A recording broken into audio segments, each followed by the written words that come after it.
The Hongtai tour bus was still parked across the 8-lane road in Manila early this morning. Blood and broken glass were scattered around it, reminders of the day-long siege which left the gunman former police inspector Rolando Mensoza and 8 hostages dead and several injured. As curious onlookers surveyed the scene, many questions have yet to be answered over how the situation was handled by Filipino authorities. Philippine President Benigno Aquino, who Chief Executive Donald Tsang complained couldn't be reached the whole of yesterday, promised to provide answers. We will want a thorough investigation of everything that transpired.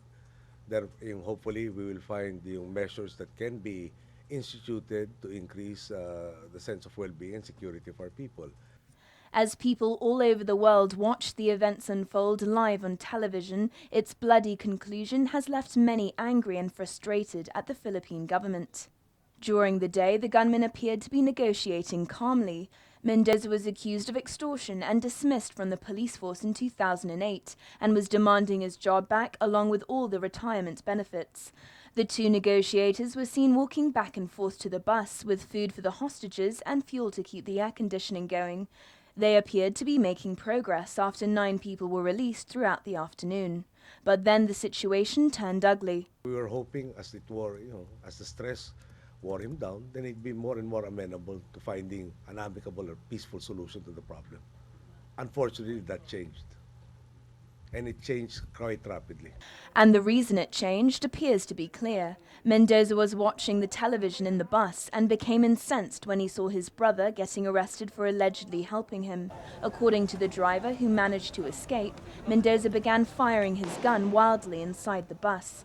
His brother Gregorio, who's also a policeman, was trying to help with the negotiations, but instead he got arrested for carrying a gun, which is part of his job, and taken away. He blames the police for the tragic outcome. They were the ones who failed in the negotiations, then they blamed the outcome on me, he said. Today he was charged with conspiracy to commit illegal detention. Philippine authorities struggled today to justify a hostage rescue operation that many believe was bungled. Experts watching around the world criticized the police for spending an hour outside the vehicle before launching their assault and for not shooting the gunman earlier, having had numerous opportunities. At one point, around 1 hour before the crisis ended, officers tried to smash the bus windows with hammers, but gave up when it was clear it wasn't working. Instead of apologizing for the massive failures on the part of the police, Aquino pledged to make sure they were better equipped. We will be enhancing by providing funds necessary to support the training and the acquisition of equipment that seem to be so lacking today. Authorities said a reason for the delay in storming the bus was because Mensoza was using some of the hostages as human shields, so snipers couldn't get a clear shot at him.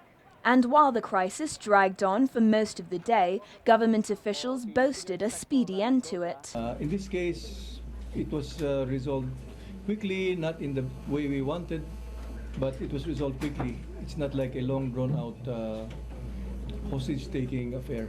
The Office of the Ombudsman in Manila admitted today that it had offered to review Mensoza's case within 10 days as a way of resolving the crisis peacefully. The Ombudsman personally spoke to Mensoza on the phone, but was apparently cut off after making the offer. Laura Westbrook, ATV News.